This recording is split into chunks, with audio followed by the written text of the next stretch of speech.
Hey guys, today we're going to be doing a creme brulee and we're going to be following two people's recipes because I'm kind of mixing and twining them together. We're going to be using the Binging with Babish, and also we're going to be using another person who's called Adam RAGUSEA or RAGUSEA.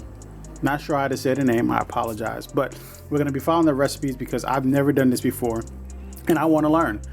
Simple ingredients to this, but it actually takes a little bit of time. You want to prepare this probably, I don't know, a day ahead or maybe at least a few hours ahead because it takes some time to get everything together. But it is simple, but it's difficult. But we're going to go ahead and we're going to follow the instructions right up here from these guys. I'm going to play their video, pieces of it at least, so we can kind of go through the steps on how we make this. Let's jump right into it, guys. Hey, what's up guys? Welcome back to Binging with Babish, where this week we're taking a look at the creme brulee from Amelie. Now, the objective with creme brulee is to get as much of this flavor into here as possible, and one great way to do that is with vanilla sugar. And it's very easy to make. Just dump 2 cups of plain white sugar into the bowl of a food processor, scrape 1 whole vanilla bean. Hello guys. So pretty much he wants us to have a vanilla bean, put it inside of some sugar, blend it up to give it, I guess, immerse the sugars, and he later on explains that you keep it inside of a jar, blah, blah, blah. That's all good and well, but we're working on a budget. So I have some imitation vanilla extract, literally I got from the dollar store, and we're just gonna be using that. In his recipe, it calls for 75 grams of sugar. Because I'm only doing 2 instead of 4 like he has, I'm gonna cut everything in half. So what I'm gonna be doing is 37.5 grams of sugar. So let's go ahead and measure that out. Let's move some things to the side. Grab yourself a nice little scale. And you want to put this on there so you can measure it out. Only the sugar, not the actual weight of the ramekin. Grab your sugar. And let's go ahead and weigh this sucker up. 14. 22, 32,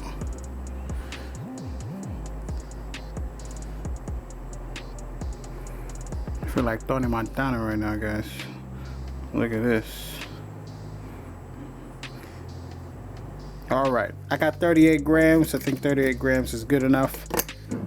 Go ahead, put that to the side, and let's see what our next step is. It's time to start making creme brulee, and as you can see, I've got a selection of different vanilla flavors here, but why not use that bullshit Christmas present your nephew gave you and measure out 75 grams of vanilla sugar, to which we're going to add 2 cups of heavy cream. And whether you use vanilla sugar or not, let's cut and scrape a whole vanilla pod and add it to the sugar cream mixture. Okay guys, so he's saying that we need to go ahead and put everything inside of a pot. Let's kind of clear this out. All right, so what we're gonna do is, for his recipe, he's putting 2 cups of heavy cream. Once again, great value brand from Walmart. It's the cheapest one they got, but it's still a little expensive. Like I said, the cream is probably gonna be the most expensive thing inside this recipe, but we're gonna go ahead and we're gonna put 1 cup instead of 2 because, like I said, we're going to be cutting his recipe pretty much in half. So we're gonna go ahead and dump that in there. Boom. And then we're going to go ahead and add that 37.5 grams of sugar. Throw that right in there. And then they didn't really give a specification on, because he has a actual vanilla bean. So what I'm going to do is I'm just going to kind of do to my tasting. Put a little bit of vanilla in there. I like a lot of vanilla. And we'll put that in there. And then we're going to head over to the stove, and literally we're just going to let this simmer up for a little bit. I'll show you how he does it. Then I'll come back and let you see how mine has actually been simmered and cooled down. Which we are going to bring to a gentle simmer over medium-low heat. And as soon as it starts simmering, take it off the heat. We don't want to scorch this. We don't want to overcook it. We're now going to strain it and set it aside to let it cool so we can make custard out of it. And to make custard, of course, we need eggs. 6 egg yolks in this case, to be precise. Now, there are a lot of ways to separate egg yolks from egg whites, and I'm just sort of dumping them all on a plate and pulling them out with my hands. And now I've got a nice plate of egg whites to make a very healthy omelet. All right, guys. Now that we actually got that kind of simmered up over the stove, we're just going to let that sit and cool for about 15 minutes. Once that's cool, as he said in the video, we're going to go ahead and grab us some eggs. I actually took these eggs out. These are large eggs. And I let them sit out for about maybe an hour and a half, 2 hours, just so that it can kind of get to room temperature, because I don't want it to be too cold. And literally all we're going to do now is just separate the yolk from the egg whites.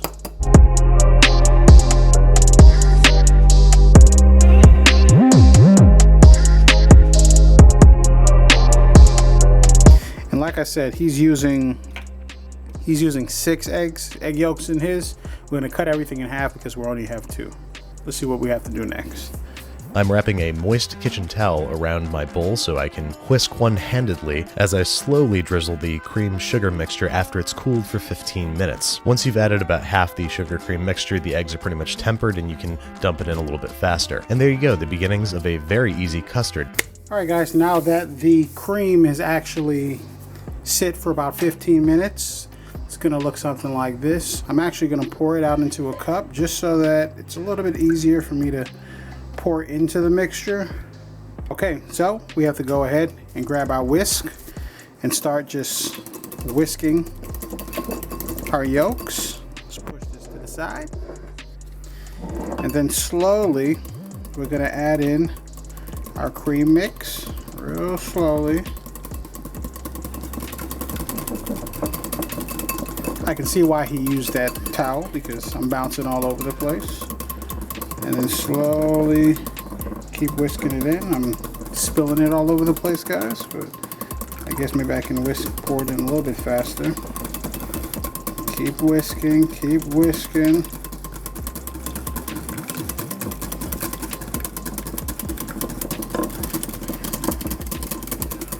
Let me go ahead and speed this up for you guys. Alright guys, we got it all whisked up. Let's kind of put this in the sink. And let's see what's next. Now to fill our ramekins, we're going to repurpose our moist kitchen towel and place it in the bottom of a nice deep casserole so our ramekins don't slide around. We're going to carefully fill each one almost to the brim, leaving a little bit of headspace, but we want them pretty full for easier torching down the line. Now we need to make a bain-marie, or hot water bath. Now I like to use a gooseneck kettle like this one because it gives me more control when pouring in the boiling water, and I don't make a rookie mistake like accidentally getting water, damn it. Eventually we're going to get the casserole filled with boiling water, so it comes 2/3 of the way up the size of the ramekins. Then we've got our oven set to 300 degrees Fahrenheit, where we're going to very slowly, very slowly, carefully, bake these guys for anywhere from 25 to 40 minutes, depending on the size and depth of your ramekins. They are not going to look done. In fact, they're going to have an almost liquidous jiggle to them. But this is what we're after to prevent cracked surfaces down the line. We want to hit 175 degrees Fahrenheit before trying fruitlessly to get these things out of the bain-marie. Letting these guys cool at room temperature for about an hour until completely room temperature, and then we're going to wrap them and place them in the fridge for at least 4 hours, ideally overnight.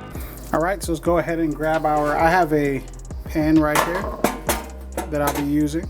I'm going to go ahead and grab my ramekins. Grab my ladle, and I'm just going to pour it as nicely as I can right on in. Hopefully it's enough. Hopefully it equals out to that 2. So I'm not going to put it all the way to the top. I don't have a fancy towel and all that, guys. I just have what I have. And this, I'll just probably just go ahead and just pour that on in.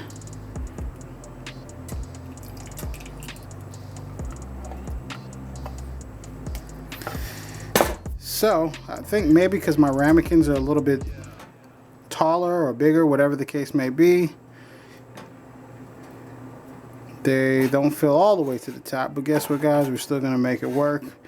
Alright guys, like you said, we're gonna put 2/3 cup of water inside here and fill it up, and then we're gonna set the oven to 300 degrees, and then we're gonna put it in there for about 25 to 45 minutes. I guess I'm just gonna do probably around 30-35 minutes, and I'll just kind of check on it to see how it is, because like I said, he's doing a recipe for 4, I'm doing a recipe for 2. We'll see how it comes out. Let's go ahead and grab that water and just pour some of that water in there.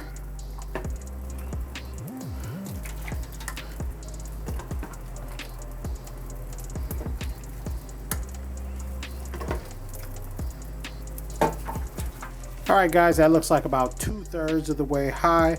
We went ahead and we got our oven preheated to 300 degrees. Let's go ahead and drop it in there. And like I said, we're going to leave it in there maybe about 25-30 minutes, and then I'll come back and check on it. Let's see how it looks.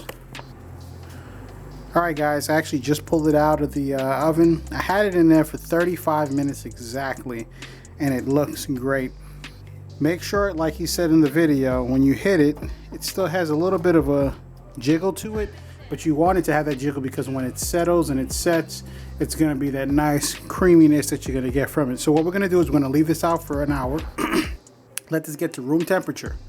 So what we're going to do is we're going to leave this out for an hour, let this get to room temperature. Then we're going to go ahead and throw it inside of the refrigerator for probably about 4 hours, or I'm going to sit it overnight. Might do an hour, who knows how I feel. But if I want to get it right, I'll listen to him in the video, and I'll let you guys see what it looks like. See you in a sec. All right guys, it's been about an hour. We got these suckers down to room temperature. As you can see, they look beautiful. What I'm gonna do is, because I don't have the specialty wrap, I don't know what the hell he wrapped it with in his video, but I got some parchment paper because I don't have any plastic wrap, and I'm just gonna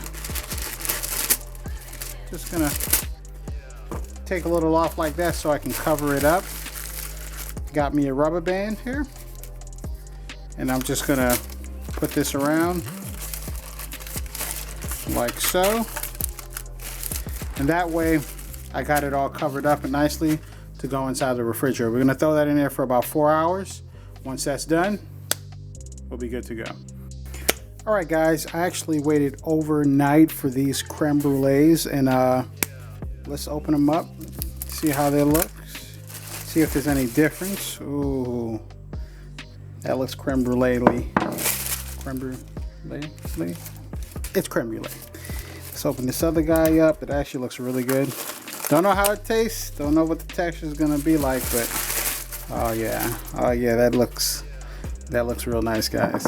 So we got both of our creme brulees that we let sit overnight. Now let's see what's next that we have to actually get done. And now, finally, the fun part, torching. I tried a few different kinds of sugars, and the best one for making a crispy, crackling crust was turbinado, or raw sugar. Hold your torch so the tip of the flame is just barely touching the sugar. Definitely don't have that stuff, guys. So what we're gonna do, we want to make this something that's affordable, something that everybody can do at home. So we're gonna switch over to this video by RAGUSEA, and pretty much he's gonna show us how he does his no torch crust on top of these creme brulees. Let's see what he's got to say. Get your smallest pan and throw in 1 tablespoon of sugar per custard, a tiny squeeze of honey to prevent crystallization, and a few drops of water to get this thing started melting. Put it on medium heat, stir it around until it's mixed up, and then get rid of that spatula. You'll never stir this again. It doesn't matter that there's crystals on the side there. The honey will stop the syrup from seizing. Corn syrup would do an even better job. Brits, your golden syrup would work.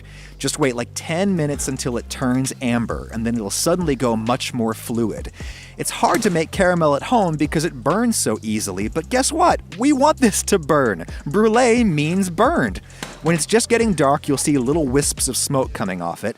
Turn off the heat, and then the only tricky part is judging how much caramel to pour on, because too much is no good. You want a thin candy layer that you can easily crack through. I was obviously too conservative with this one, and I had to keep pouring on more. Well guys, looks like we have everything that we need. Literally things that you have in your house: water, sugar, and some honey. And let's get over to the stove and see how we can make this crust. All right guys, we're over to the stove. So now we're gonna go ahead and, like he said, we're gonna do 1 tablespoon per creme brulee. And because I have 2, I'm gonna do 2, 1, and 2. And literally, he said, just a little squeeze of honey. I have raw unfiltered honey that's actually made here, I believe, in Florida, because it's actually good to have the oil, not the oil. It's good to actually have the same honey from where you're from, because apparently that helps with pollen and allergies and things like that. But anyways, we're gonna go ahead and mix this around a little.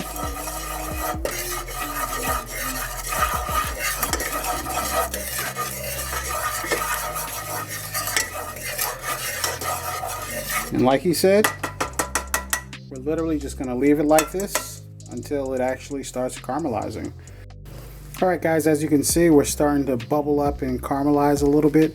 Not sure if I have enough in here for both, but we'll go ahead and see. Let's jump over to the actual ramekins over here with the creme brulee in it. All right guys, let's see if we can pour this on here. Oh yeah.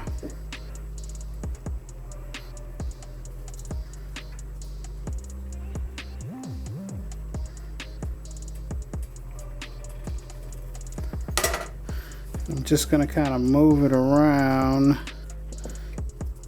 I might have to make some more, guys, because that That doesn't look like a lot to me. I don't know about you guys, but it doesn't look like a lot. Take two, guys. So I went ahead and got some more of this stuff. I actually slid that off the top because it was just sitting on there, but let's see if we can go maybe from the corner and then just kind of glaze it around. Yes, guys, I think that's the key right there. Let's go on to this guy right here. Perfect. Kind of just spin this guy around. I might have put a little too much in this one, but I think we'll be okay. Well, guys, this actually looks a little bit browner. So what I'm gonna do is this might be a bad idea, but I'm gonna go ahead and I'm gonna boil it a little bit more, let it get a little bit more brown, and then I'm gonna pour a little bit more on top, just a touch, okay? And we'll see how it turns out, and then I'll let you guys know how it is in a second. All right, guys, so this is the third attempt. We're gonna go ahead and we got it a little bit brown, as you can see, and we're just gonna pour it over the first one. Just let it roll around a little bit, get all over there. Oh, that looks absolutely beautiful, guys. And let's do the second one.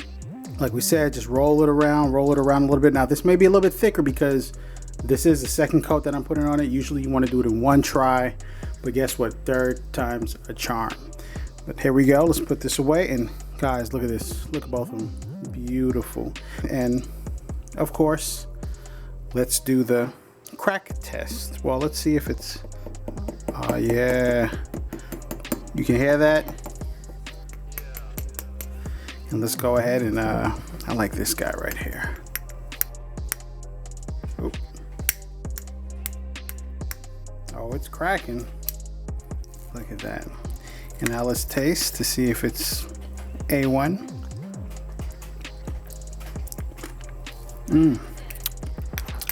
Guys, that's beautiful. The only thing that I would change about this is putting less of the hard candy shell on the top. But other than that, guys, this is a wonderful, beautiful recipe. First time trying it. I'd like to give a shout out to Being with Babish and also Adam Raguso for bringing a great recipe. Make sure you guys go out and follow their channel as well.